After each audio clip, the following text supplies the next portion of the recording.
Allah Subhanahu wa taala dan jangan kalian melakukan kesyirikan.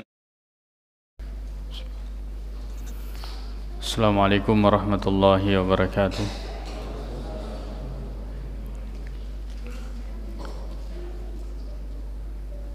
Bismillah walhamdulillah wassalatu wassalamu ala Rasulillah wa ala alihi wa ashabihi wa mawala amma ba'd.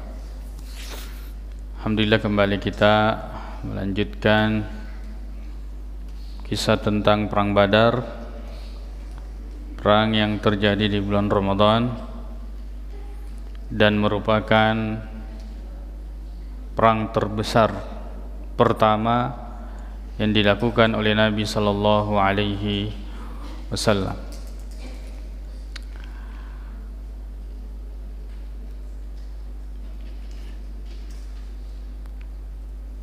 Sampai di mana? Ada yang ingat terakhir?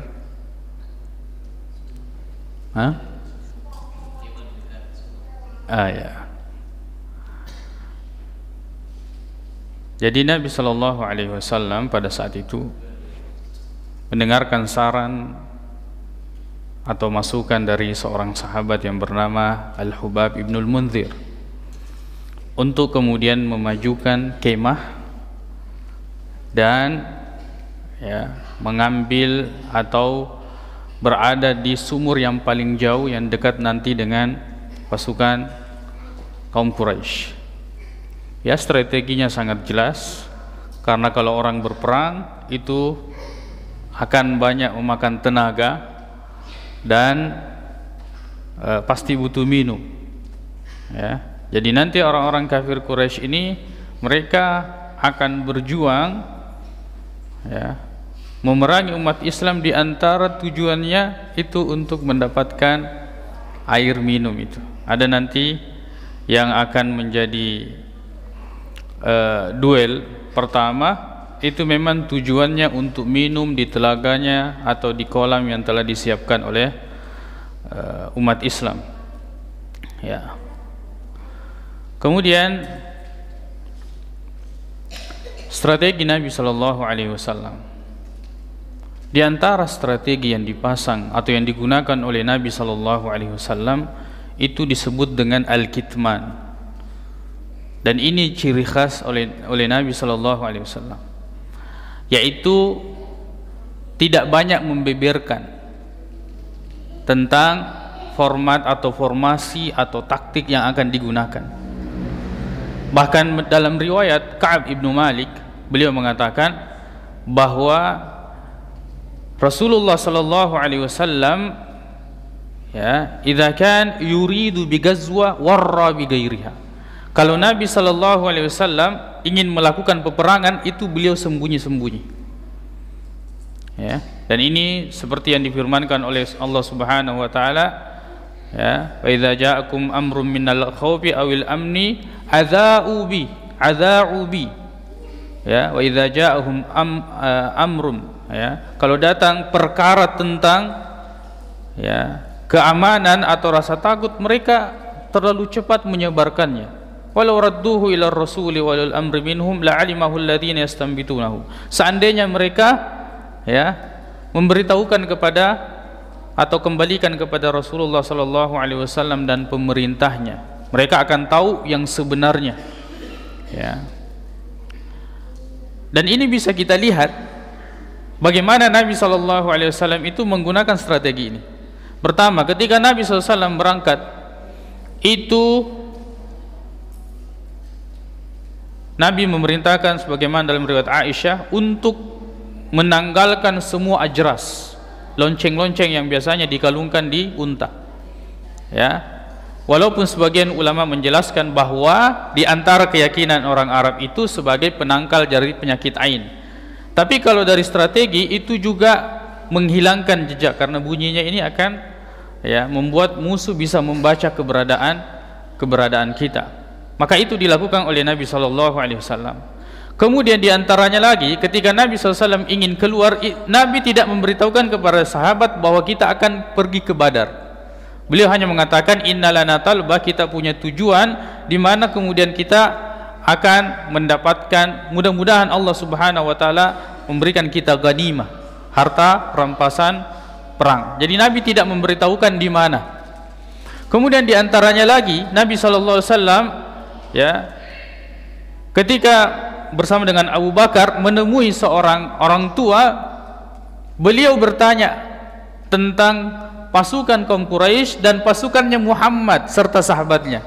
Jadi beliau tidak memberitahukan tentang dirinya. Beliau menanyakan kedua-duanya untuk menutupi ya identitas Nabi sallallahu alaihi wasallam.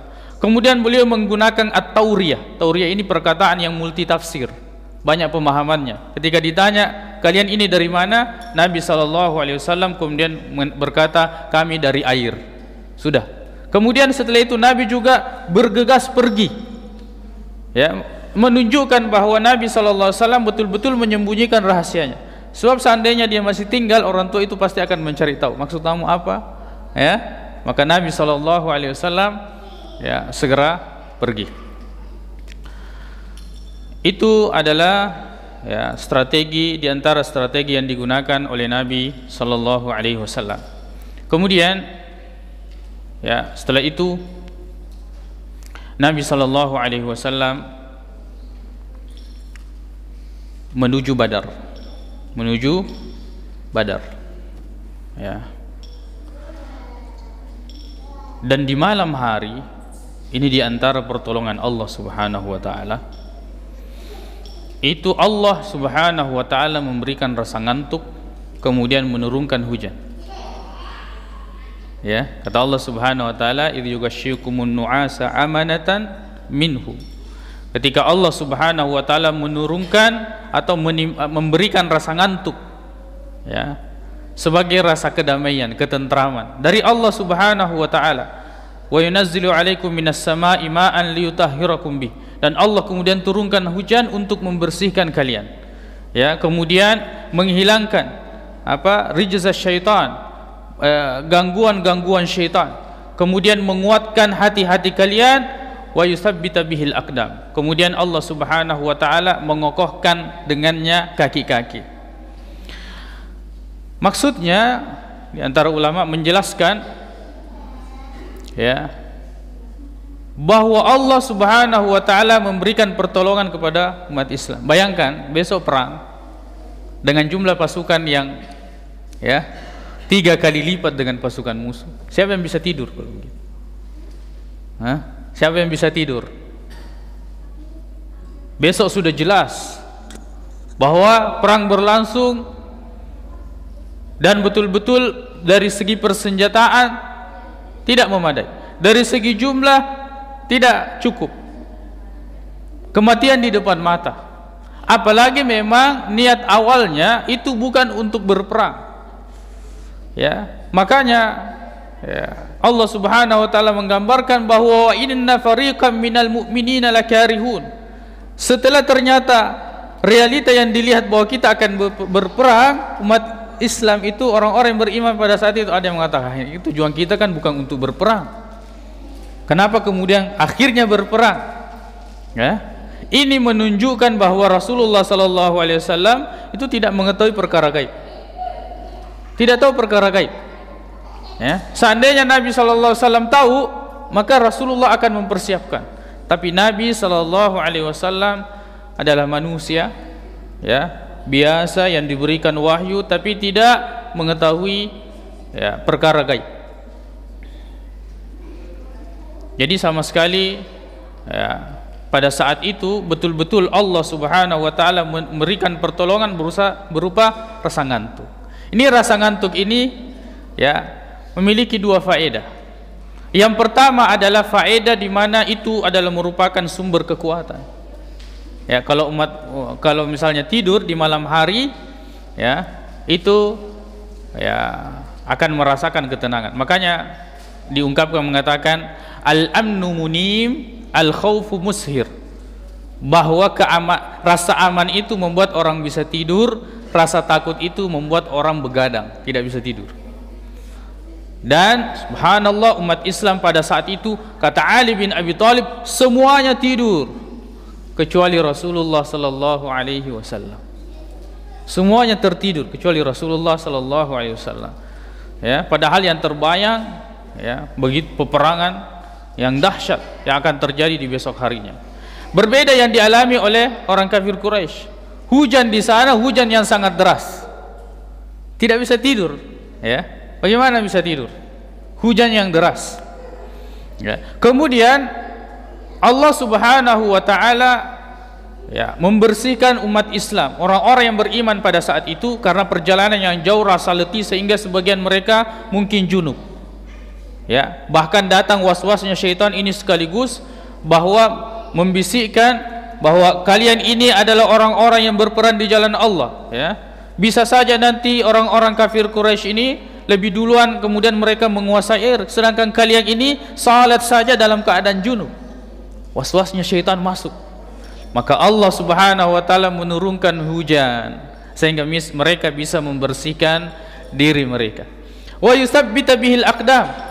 Kemudian dengan hujan ini Allah Subhanahu wa taala ya ulama menjelaskan bahwa perjalanan ke Badar itu daerahnya sangat berdebu. Ya, sangat, sehingga kalau orang menginjakkan kakinya itu tenggelam, susah mengangkatnya. Apalagi kalau ada kendaraan, apalagi kalau ada unta hewan. Nah, kalau sekiranya itu terkena hujan sedikit saja, itu akan padat sehingga mudah untuk dilalui.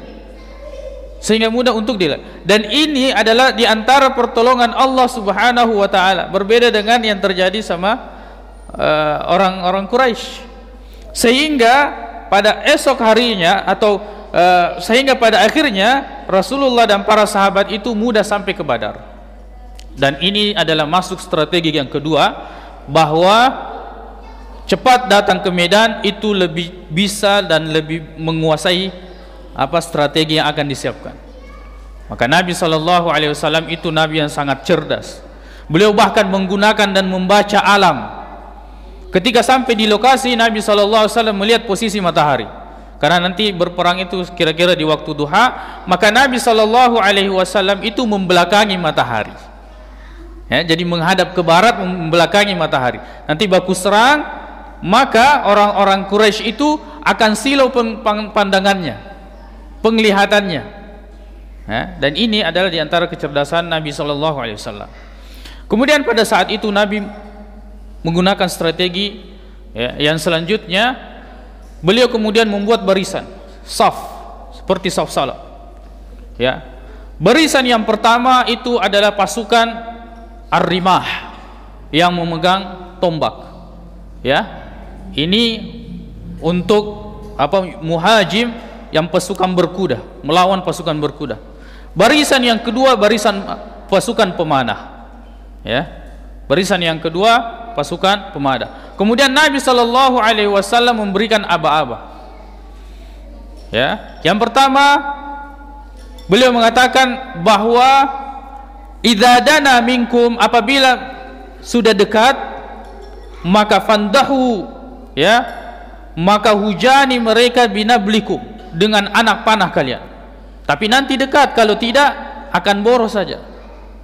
Beliau menggunakan taktik itu karena panah itu lebih tepat sasaran. Tapi jangan terlalu cepat, tunggu dekat baru lepaskan panah. Kemudian Nabi SAW mengatakan, jangan kalian la tasullu suyufakum, jangan kalian menghunus pedang kalian kecuali kalian sudah berbaur dengan mereka, baru kalian hunuskan pedang. Kemudian Nabi SAW mengatakan, fastabku, ya, ambalakum, dan sisahkan, jangan boros menggunakan anak panah. Itu diantara aba-aba Nabi SAW. Kemudian Nabi SAW mengatakan, jangan ada yang bergerak sampai saya memberikan aba-aba untuk bergerak. Jadi Nabi SAW ini, ya, kalau orang-orang yang mungkin di militer membaca tentang perang Badar dan strategi yang digunakan oleh Nabi SAW itu, ya, betul-betul beliau sangat mengambil sebab, ya. Jadi jangan pernah putus asa. Jumlah yang sedikit, persenjataan yang tidak memadai, tapi Nabi SAW tetap mengambil sebab. Ya, bertawakal kepada Allah itu tidak bertentangan dengan mengambil sebab. Ya, kata Nabi SAW, seandainya kalian itu bertawakal dengan sebenar-benarnya, maka Allah akan memberikan kalian rezeki seperti Allah memberikan rezeki kepada burung. Pergi dalam keadaan lapar, pulang dalam keadaan kenyang.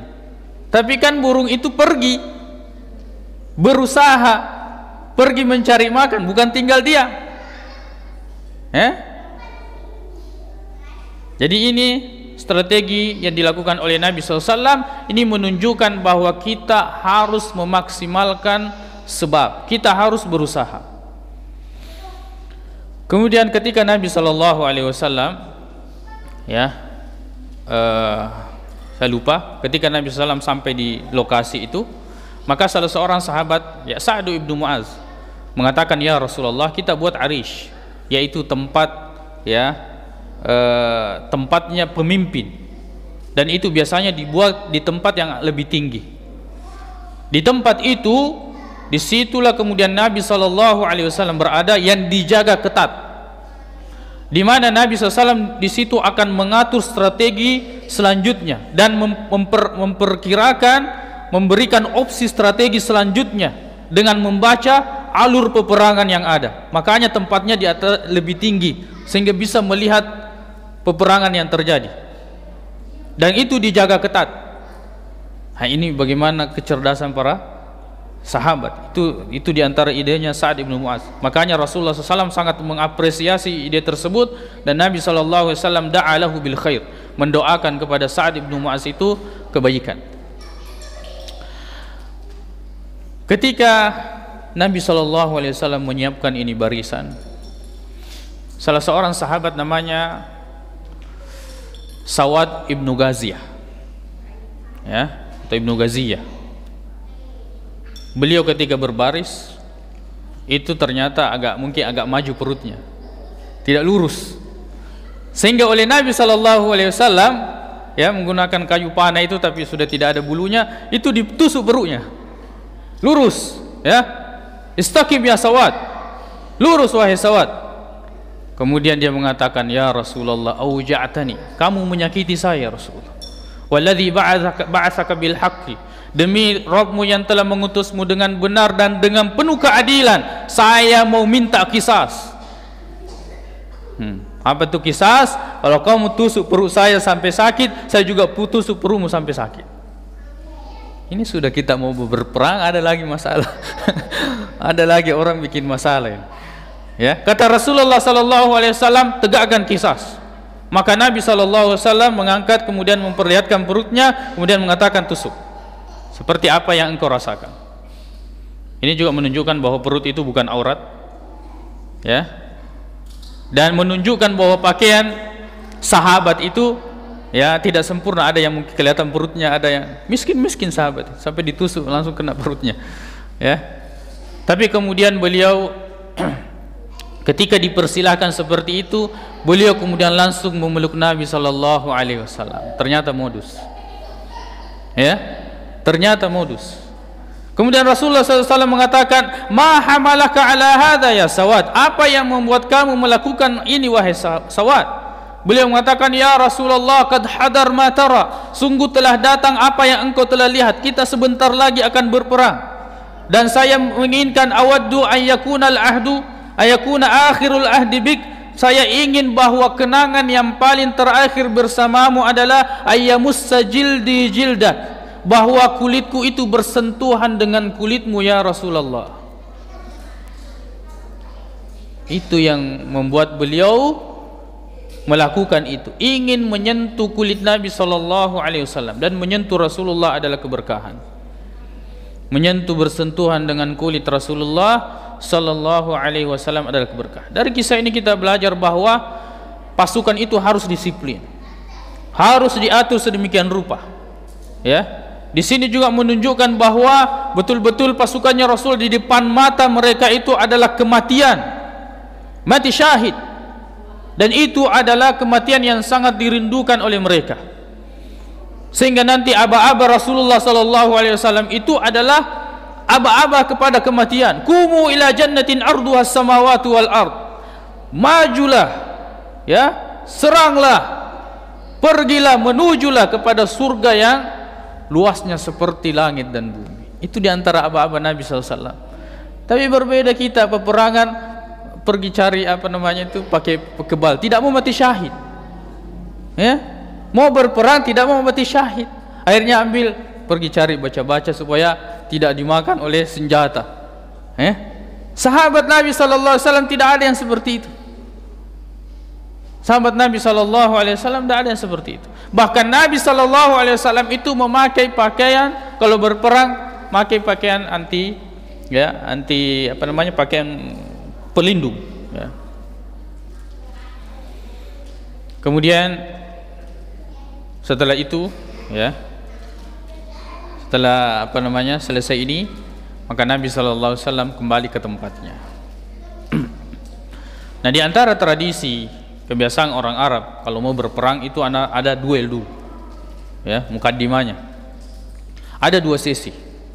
Sesi pertama yaitu Aswad ibnul Asad al-Makhzumi, ya, sesukunya dengan Abu Jahal al-Makhzumi.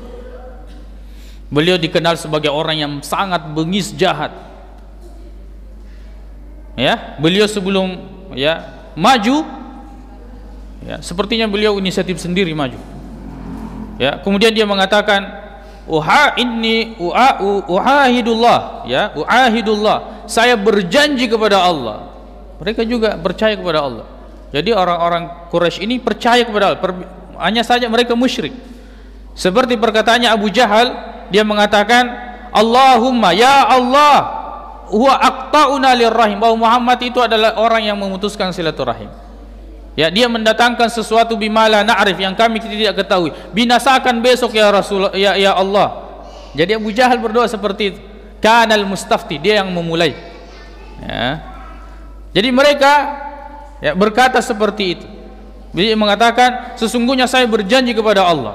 Kemudian sambil dia mengatakan, saya akan meminum di telaganya, ya, di telaganya umat Islam. Itu yang pertama, dia mau minum, ya. Atau kemudian saya menghancurkan telaga itu, atau saya mati di sana. Coba beraninya. Dan dia maju seorang diri. Tapi kemudian dihadapi oleh Hamzah. Diri Hamzah, maju Hamzah, kemudian dia tebas kakinya itu. Tebas kakinya saking kencangnya itu, darahnya sampai, ya, terpancar. Ya. Kemudian dia tetap ingin memenuhi janjinya, berjalan sambil merangkak, ya. Kemudian sampai di tempat air itu, ternyata disitulah baru dibunuh oleh Hamzah. Jadi dia penuhi janjinya. Kemudian sesi yang kedua, duel yang kedua, kemudian majulah Utbah ibnu Rabi'ah, kemudian saudaranya Syaibah ibnu Rabi'ah, kemudian anaknya Utbah Al-Walid ibnu Rabi'ah. Maju 3 orang ini, ya.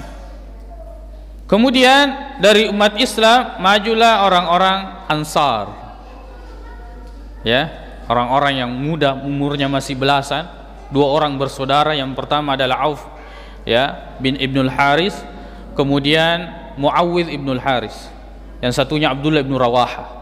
3 orang maju. Ketika mereka, orang Quraisy ini melihat, 3 orang melihat, man antum, siapa kalian? Ya, kemudian dia sebutkan ini. Dia mengatakan, keluarkan orang-orang yang sepadan dengan kami, orang-orang sekampung kami, orang-orang muhajir. Lalu kemudian Nabi SAW, ya, memanggil Ubadah ibnul Harithah. Beliau adalah sepupunya Nabi SAW. Al-Harithah ini bersaudara dengan Abdullah, ya, bersaudara dengan Hamzah, bersaudara dengan Abbas ibn Abdul Muttalib. Kemudian yang kedua Hamzah. Kemudian yang ketiga Ali bin Abi Thalib. Semuanya keluarga Nabi SAW. Jadi orang-orang dekatnya, bukan orang-orang dekatnya dibelakangkan dulu, tapi orang-orang dekat dulu yang maju, ya. Kemudian Utbah ibnu Rabi'ah melawan Ubadah ibnul Haris, kemudian Syaibah ibnu Rabi'ah melawan Hamzah, kemudian Ali bin Abi Thalib melawan Al-Walid ibnu Utbah. Ya, Ali bin Abi Thalib dengan sangat cepat ya membunuh siapa namanya Al-Walid. Begitu pula Hamzah. Yang tersisa ini adalah Utbah ibnu Rabi'ah dengan Ubadah. Mereka saling melukai. Ya, sampai kemudian luka itulah yang ya di antara luka itulah karena sangat parah yang menyebabkan nanti kematian Ubadah ibnu Al-Harithah di perang Badar. Dan Nabi SAW menyaksikan, bersaksi bahwa beliau termasuk orang yang mati syahid. Ya.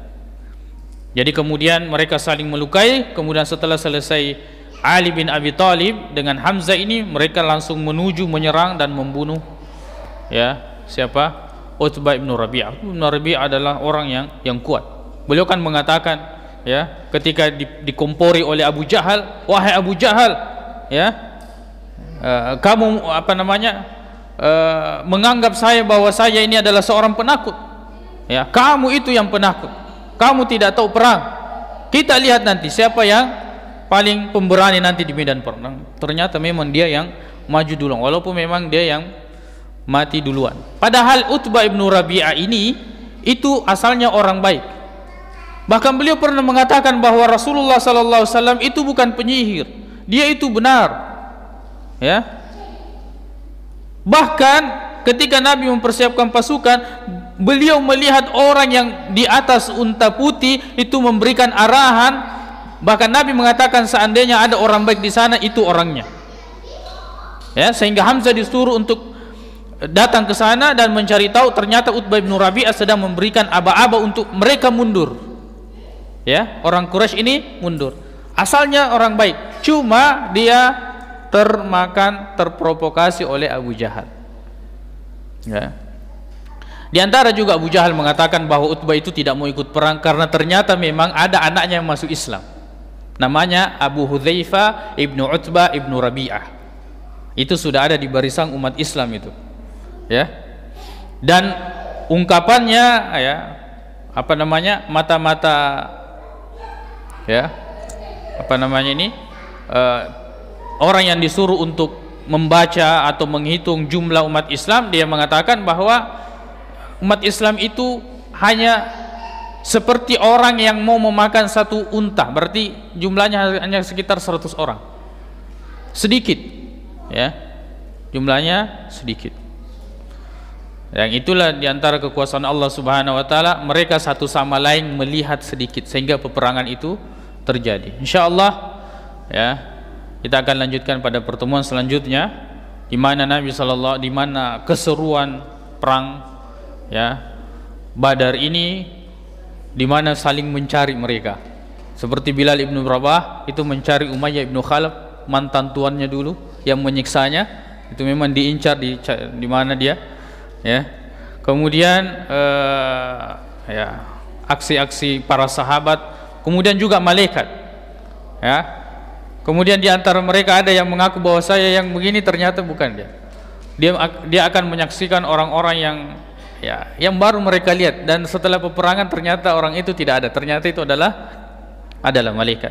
Kita akan lihat ya bagaimana musuh-musuh Allah Subhanahu wa Ta'ala itu dibunuh. Dan memang Rasulullah sebelum peperangan itu sebagai motivasi kepada sahabat, itu Rasulullah sudah menentukan bahwa si fulan besok mati di sini, si fulan mati di sini, mati di sini, mati di sini. Rasulullah sudah tunjukkan. Bahkan sahabat mengatakan, demi Allah tidak ada yang salah, semuanya pas di tempat dia matinya, seperti yang telah ditentukan oleh Nabi sallallahu alaihi wasallam. Insyaallah kita akan lanjutkan pada pertemuan selanjutnya. Mudah-mudahan Allah Subhanahu wa Ta'ala memberikan kita umur dan pertemuan. Subhanakallahumma wa bihamdik, asyhadu an la ilaha illa anta, astaghfiruka wa atubu ilaik. Assalamualaikum warahmatullahi wabarakatuh.